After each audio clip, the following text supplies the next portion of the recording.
Bien, alors, on va voir ce que c'est que le périmètre d'une figure. Logiquement, tu l'as déjà vu l'année dernière en CM1, donc là ça va être un rappel. Alors, donc là on va essayer de trouver quel est le périmètre de ce polygone, donc de ce quadrilatère car il a 4 côtés. Déjà, qu'est-ce que c'est que le périmètre? Le périmètre en fait c'est la longueur totale du contour d'une figure. Je m'explique. C'est un peu comme si tu dépliais la figure et que tu n'obtenais qu'un seul segment et que tu mesurais en fait la taille de ce segment. Alors, démonstration.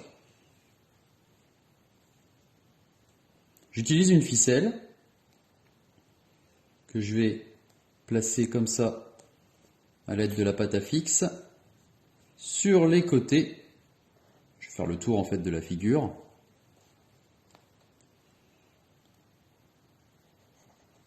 Hop. Hop là. Voilà, donc là j'ai bien fait le tour de ma figure avec ma ficelle. Je découpe ce qu'il y a en trop.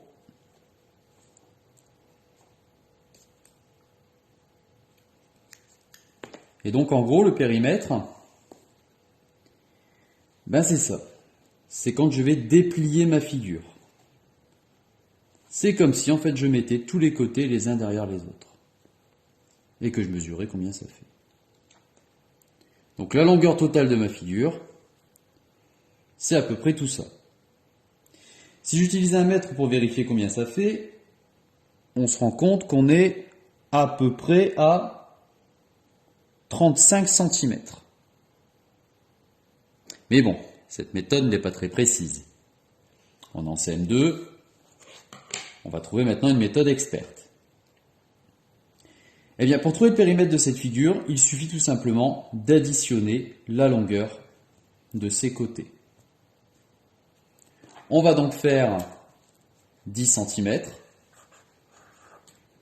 plus 7 cm plus 8 cm plus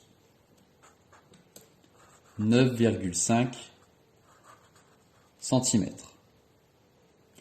Ce qui nous fait un total de 34,5 cm. Et donc là, c'est une longueur précise. On a additionné la mesure de tous les côtés pour trouver le périmètre de cette figure. Donc là, avec ma ficelle, on était à peu près entre 34 et 35 cm, donc c'est à peu près ça.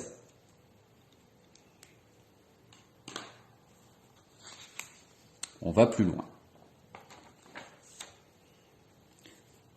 Donc ici, on a toujours un quadrilatère, avec des côtés qui sont mesurés, 1 décimètre, 2,5 cm, 50 mm, 9 cm. On veut trouver le périmètre de cette figure. Donc, je vais additionner tous les côtés. Mais est-ce que je peux le faire? Eh bien non, je ne peux pas le faire comme ça en état. Parce que j'ai des décimètres, j'ai des centimètres et j'ai des millimètres. Il va donc falloir convertir. Et par défaut, on convertit dans l'unité la plus petite. Donc ici, l'unité utilisée qui est la plus petite, c'est le millimètre. Donc ici, 50 mm, je ne vais pas y toucher, étant donné que c'est déjà en millimètres. Je vais par contre convertir les autres en millimètres. 2,5 cm, c'est égal à 25 mm. 9 cm, c'est égal à 90 mm. Et 1 décimètre, c'est égal à 100 mm. Alors, là moi je l'ai fait de tête, toi tu as un outil dans ta pochette qui est le tableau de conversion que tu peux utiliser si tu n'arrives pas à le faire de tête. Je te le conseille fortement. Donc voilà, j'ai transformé toutes mes longueurs en millimètres, je n'ai plus qu'à les additionner. Je fais donc 100 mm, et alors là, attention, on est avec un quadrilatère, donc C'est pas trop compliqué, il n'y a que 4 côtés. Mais tu vas voir que dans les exercices que je vais te donner, tu vas devoir calculer le périmètre de figures où on va avoir beaucoup de côtés. Donc, un petit conseil que je te donne, une fois que tu as noté la mesure d'un côté dans ton addition, tu mets une petite croix au crayon de bois pour te souvenir que tu l'as fait. Donc 100 mm plus 25 mm plus mon 50 mm que je n'ai pas changé, transformé, plus 90 mm. Ce qui est égal à 265 mm.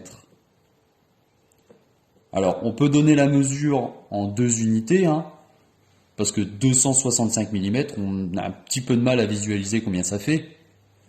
On peut transformer ça du coup en centimètres, ce qui nous fait 26,5 cm. Donc, je t'ai transmis là dans les documents la leçon sur les périmètres. Je te conseille de bien la lire. Je te conseille de re-regarder cette vidéo.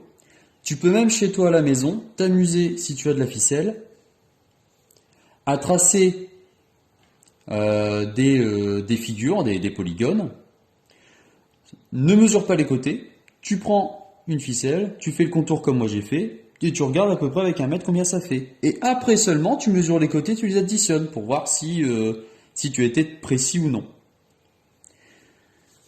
Voilà pour cette vidéo. Bon courage à toi!